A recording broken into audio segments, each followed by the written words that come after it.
आप सही माने में हमसे प्यार कहीं से लगा होगा, आप मेरे साथ इतना लंबा रहे और हमेशा आप लोगों को हम प्यार किए, हमेशा सम्मान दिए, आप लोगों को कोई कमी नहीं रखे। आप इसको जस्टिस कर दीजिए। जुल्म करते रहेंगे गरीबों पर और हम मुख्य दर्शक बनते चले जाएंगे। उसके जुल्म को मिटा देने की जरूरत है, यही मैं आपसे आग्रह करने आया। मुझे दुख है कि जिस कोख ने हमें जन्म दिया उसके सम्मान की रक्षा नहीं कर पाते, और जो थाना यहाँ थे, जब तक इस मां को न्याय नहीं मिलेगा और दोषी को सजा नहीं मिलेगी तब तक हम सुप्रीम कोर्ट तक जाएंगे। आतंकवादियों से ज्यादा खतरनाक खेल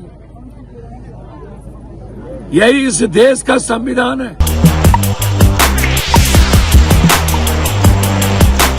सब करवा अब वही आ रहा है घाट में, ऐसे बोलिए ना। अरे पानी दो यही लोग हत्या करने वाला है, वही लोग जांच में आता है, तो क्या किसी को बोलने भी नहीं दे रहे हैं। हम लोग बोल रहे हैं कुछ दिखाने लायक नहीं।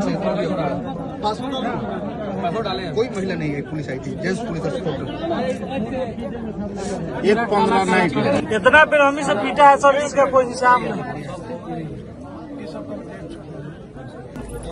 कैसे हैं? प्रणाम भाई मेरे, प्रणाम। कैसे हैं आप, ये बताइए ना।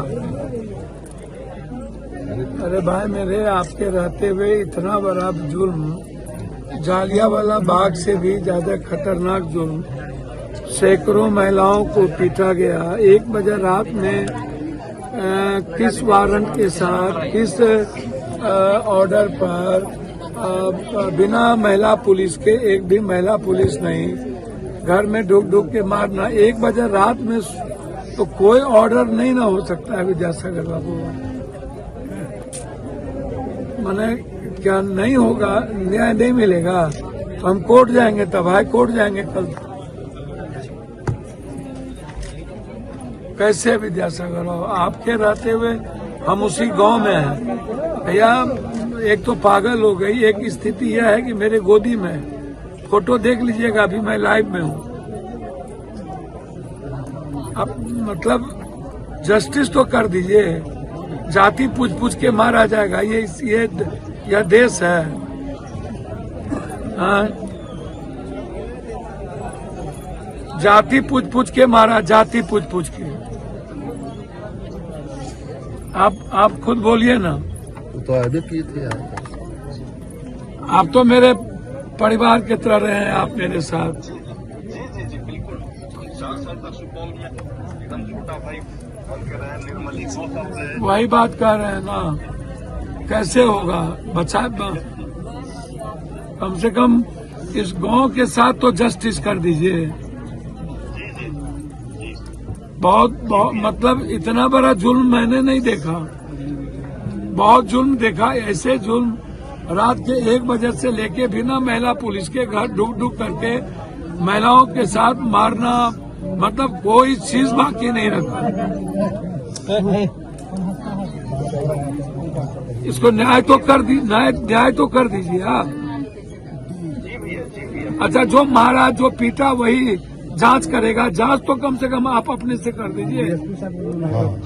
डीएसपी साहब को तो जांच में मत भेजिए, उनके डर से कोई नहीं बोलता है।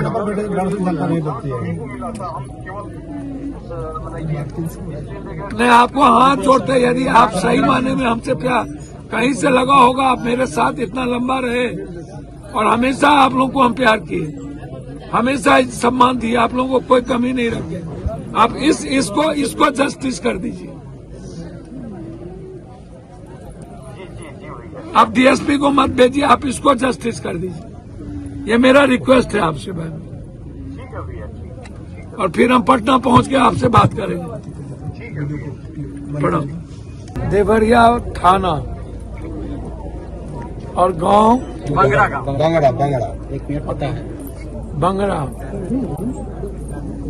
आप के सामने हमारी सैकड़ों माँ, सैकड़ों हमारे बुजुर्ग और हजारों मेरे भाई आपको खड़े नजर आ रहे हैं। मैं पहले आपको जालियांवाला बाग से बड़ी घटना, आप शायद इस घटना को आप देख रहे होंगे। ये महिलाओं का, मेरी मां बहनों का शरीर है। दरियापुर के थाना 8 थाना और यहाँ के डीएसपी कुमार चंदन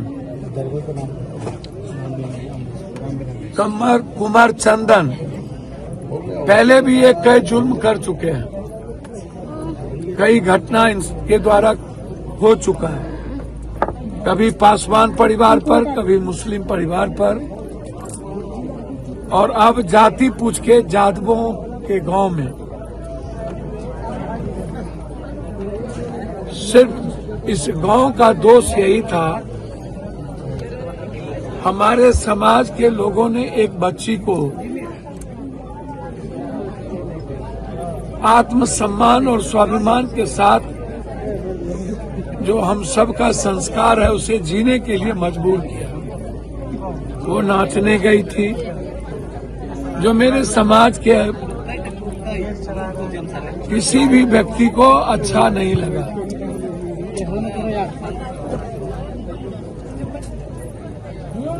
रोकने के बाद पंचायत हुई। पंचायत में उनके परिवार के लोगों ने तय किया कि हम बाहर नहीं जाएंगे। ये अलग बात है कि समाज को रोकना चाहिए या नहीं रोकना चाहिए।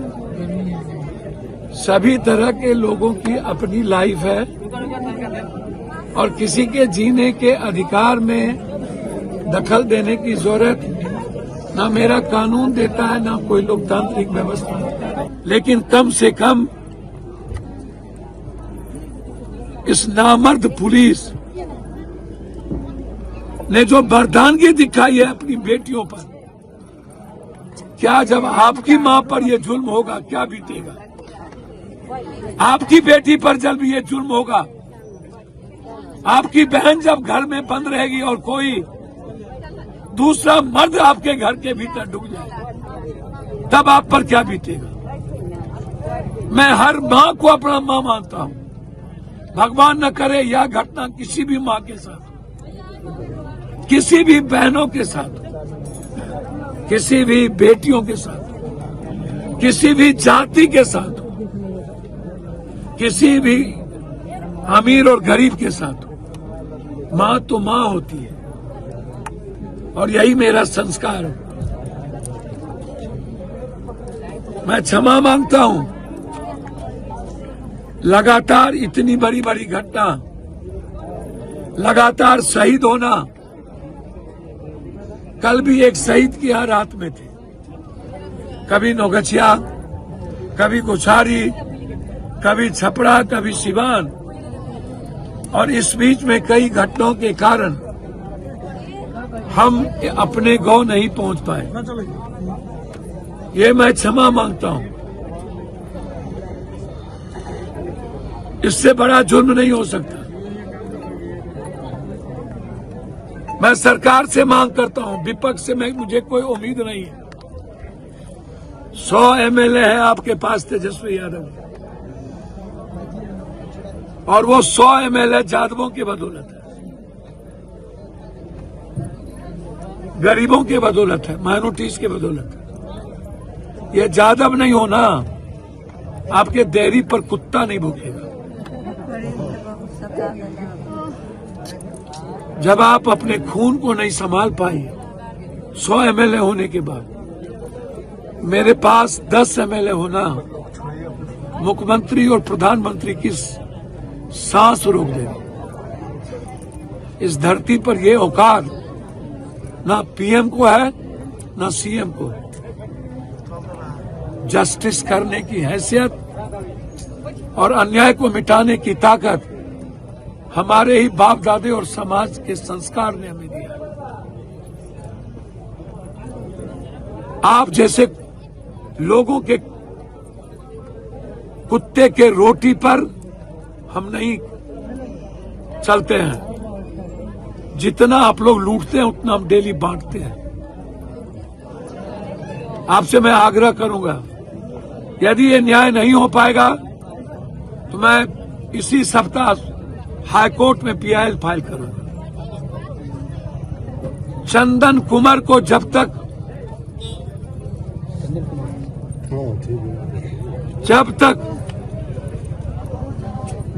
और जो थाना यहां थे, जब तक इस मां को न्याय नहीं मिलेगा और दोषी को सजा नहीं मिलेगी, तब तक हम सुप्रीम कोर्ट तक जाएंगे। छपरा में भी आप लोगों ने यही जुल्म किया था, याद है आपको? हम गए थे वहां,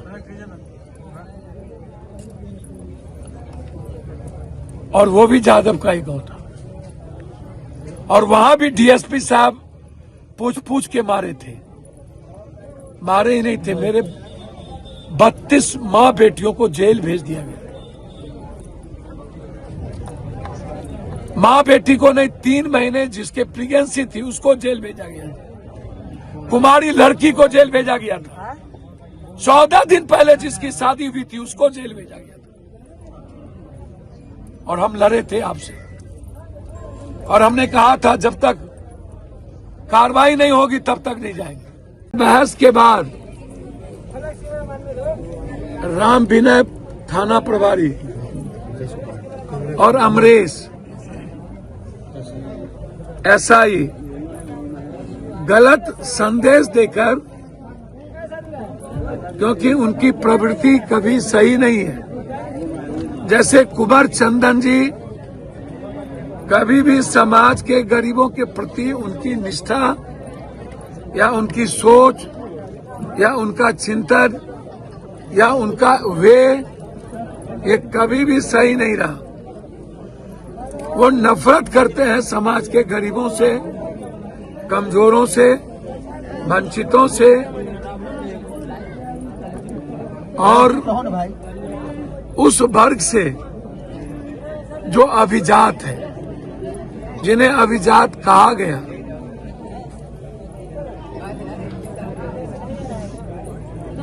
एक घटना उनके द्वारा नहीं है, कई घटना हो चुकी है। मैं कई बार आपको कहा, लगातार जैसे सीतामढ़ी में एक यादव समाज के ही एक प्रतिष्ठित व्यक्ति को पीटते पीटते मार दिया गया। आरा में 5 हत्या हुई, जिसमें चुन करके जादवों और कुशवाहा को मारा गया। फिर बक्सर में नरसंहार हुए। लगातार दलितों पर इस बिहार में जुल्म, अल्पसंख्यकों पर जुल्म, और सबसे ज्यादा यादवों के आर्थिक व्यवस्था पर, उसकी शैक्षणिक ताकत पे, उसके साथ न्याय करने पे और उसके अधिकार पर हमला। मैंने ट्वीट किया था कि क्या यादव होना या दलित होना या माइनॉरिटीज होना या गरीब होना क्या बिहार में गुनाह है? मैं बिहार सरकार के मुखिया से यहाँ के दृश्य को बताना चाहूंगा। 1 बजे रात में कौन सा कानून ये इजाजत देता है कि किसी के छत पे, किसी के आंगन में, किसी के घर में, किसी के दरवाजे पर बिना किसी महिला पुलिस के 9 थाना की पुलिस आती है, कुंवर चंदन थाना पर बैठा होता है और जालियांवाला बाग से भी ज्यादा भयावह स्थिति पैदा की जाती है। क्या किसी कोर्ट का सर्च वारंट था? क्या किसी कोर्ट के आदेश पर वो किसी को गिरफ्तार करने आए थे? क्या कोई कोर्ट 8 बजे रात के बाद, संध्या 6 बजे के बाद और सुबह 6 बजे तक, सूर्य अस्त के बाद क्या किसी को